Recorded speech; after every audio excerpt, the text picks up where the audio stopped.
There's a lot of different tournaments and ways to compete in Flesh and Blood. You know, you have the skirmish season, road to nationals, and a bunch of other different types of things like armories and such. But one that doesn't really get discussed much or even held is cash events like 1Ks and 5Ks or 3Ks, however many Ks there are in the prize pool, or amount of cash. And if you get into the top 8, you win those prizes of just cash, depending on where you ranked. And I really want to have a discussion about this, especially because there's a really great event that's happening soon in Orlando. It's a 1K for Flesh and Blood, hosted by my friends Matt and James, who own the TheHavenGames store. So this is the website. I'll put a link down below. It's a $35 buy-in, and the total cash prize is $1,000. First place giving $400 and a bunch of different other allocations after that. But yeah, it's going to be a really great time. And what I'm going to do for this event, I have two playmats that I got from Legend Story Studios.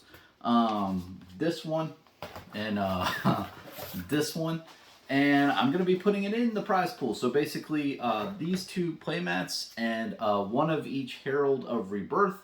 I'm going to basically give it over to Matt Heffelfinger, and he's going to be doing a raffle, I don't know, sometime within the time period of the tournament for people who are competing, and it's just going to be participation prize and just raffle it off, you know. And I just really wanted to, you know, put my backing into this because this is a really great event, man. Like, basically, there are no minimums of the amount of players that this event is going to have.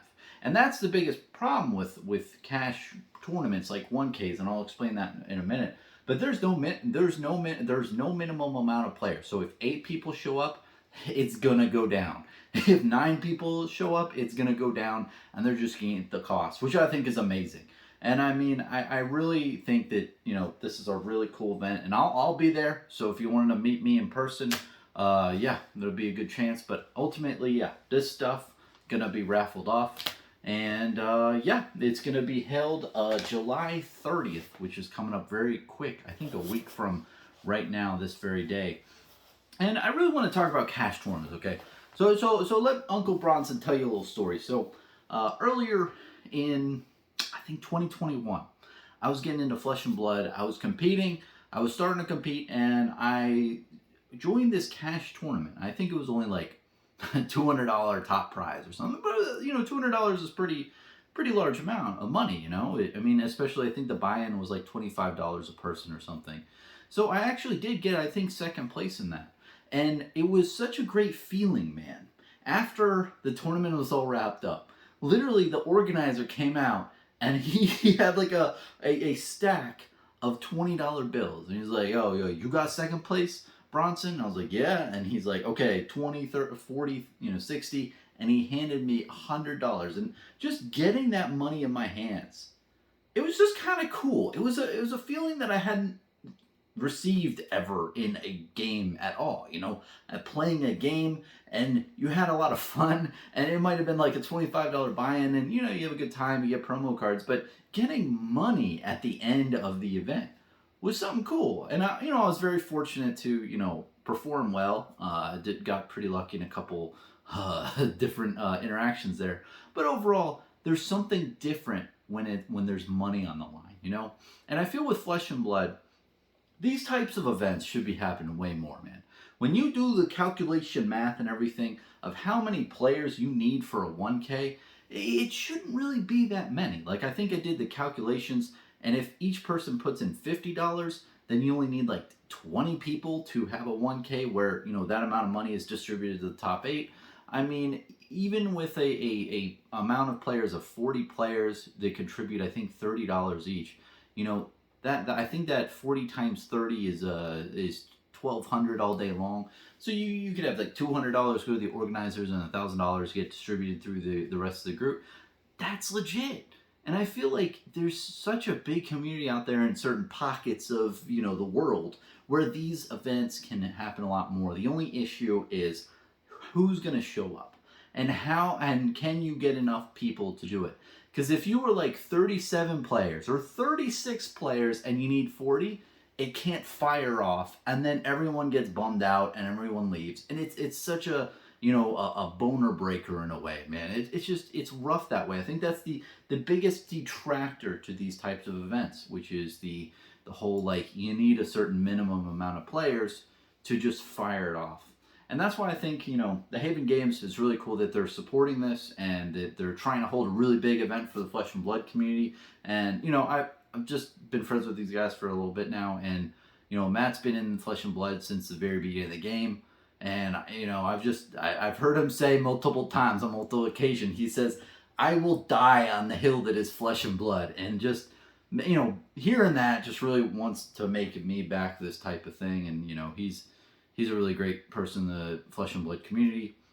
And James Lockwood has also done a tremendous job overall and hosted events and whatnot. And I know I'm just really pumping their game store, man. And I know I don't do good with the plugging and everything. I plug a little bit too hard. I hit the button on the plug too much. But ultimately, man, they're a really great local game store in the Florida area. And I'm going to talk about them. If I didn't talk about local game stores, what kind of a person would I be? And saying, hey, we need to support the LGS, and then never like makes videos or content talking about the LGS and everything. This is me. This is my I'm doing it. But overall, man, I think that cash tournaments and 1Ks, 3Ks, 5Ks, 20Ks, whatever you want, I think that more can be held. And honestly, I'd be very interested in if certain events fired off in certain regions of the US, like an East Coast type of thing, and you have more people. Because if you have multiplicative of what is it? If you have 500 people who all agree, hey, let's do a cash tournament. Let's see. Okay, 500 players, right? Let's get my trusty calculator out here. So 500 players times, what do you say, guys? Let's make it crazy. Let's do $50 buy-in. If people have to fly, no, $100 buy-in. Let's do that. So if it's $100 buy-in, that is $50,000. That's not bad. It's not bad for a weekend, and that's just the prize pool. So you could even have like top 32 or what's a divisible 32? You could have top 8 or 16, top 16, let's say. Top 16 people get some really good amount of money to take home if they win. Especially top 8, you get the first place can get 10K or something.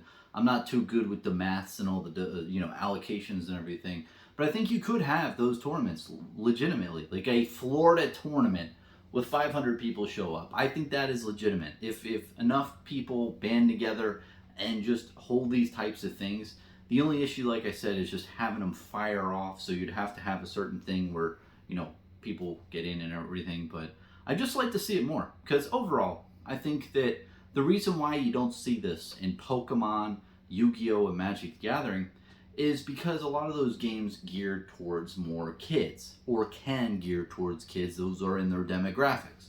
Flesh and Blood, on the booster box, it says, hey, this is 16 plus, man. This is an adult-ass game. So if you have a game that's catered more towards an adult or teenage, like upper teens, more into the adult, I think it's more appropriate to have cash games.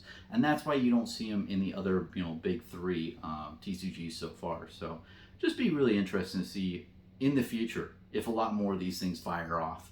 Because I think there are a lot of people who like gambling or different vice types of scratch off tickets and whatever have you. And those things aren't really conducive of a healthy habit forming. But people who, like to have when money's on the line, I think this is a legit thing, Put $100 down, put $50 down, play your best, have really good competitive games. Win or lose, hey, at least you played a lot of games. You probably got a lot better because you're playing people who also feel like they have something on the line, who are just really focused on being competitive, You kind of weed out a lot of the people who are maybe new or don't really grasp the nature of just being a competitive player. So when you have that environment, I think it really is conducive to just a bunch of people who are like-minded, who are just I want to do my best, I want to play my best, and have really good games. So overall, I just wanted to give a huge shout out again. I'll put a link down below to the Haven Games 1K Flesh and Blood event that I will be attending in I paid $35 to get into this event, and really pumped, man. I'm gonna be playing Iceland. Yeah, just to ramble on a little bit at the end. I'm gonna be playing Icelander. I haven't played a game of Icelander yet, so I'm probably gonna be one of those guys that I was talking about earlier that like doesn't really understand stuff. So there's that.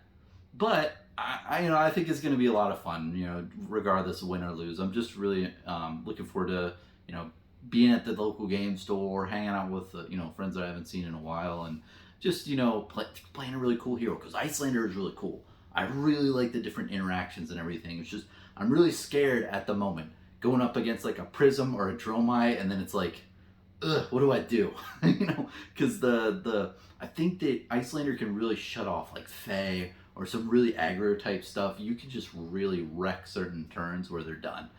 But there is the counterpoint is like if you don't put some ice, little things on Fae, and Fae just gets like some crazy ass turn.